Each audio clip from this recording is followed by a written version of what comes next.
What if I told you that you could start earning money from TikTok today, even if the monetization program isn't available in your country, without a VPN or USA SIM card? Sounds impossible, right? Well, I did it.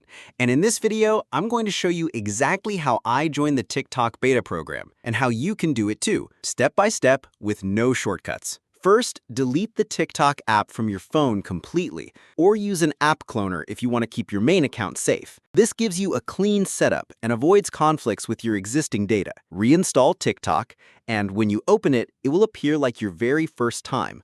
Agree to the terms and continue. Tap on Profile, then choose Login. Here's the key. You must use a brand new email address that has never been used to create a TikTok account before.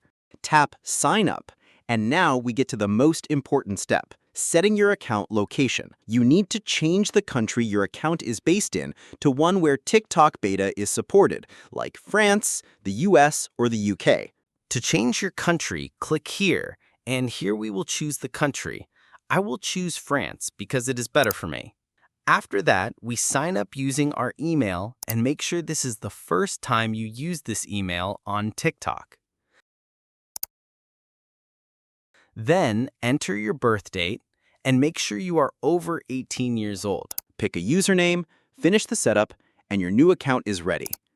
Now let's check if your account got access to the monetization feature. Go to your profile, tap the 3 lines at the top, and select TikTok Studio. Like you see, Creativity Program Beta is listed. That means your account is eligible for monetization. You've made it. To start earning, all you have to do now is meet the requirements shown on the screen, things like minimum followers and total video views. Once you qualify, you can begin uploading videos longer than 60 seconds and start earning based on how many people watch and engage with your content. And that's how you can join the TikTok beta program and start making money, even if you don't live in a supported country. If this helped you, leave a like, subscribe, and let me know in the comments where you're watching from. Thanks for watching.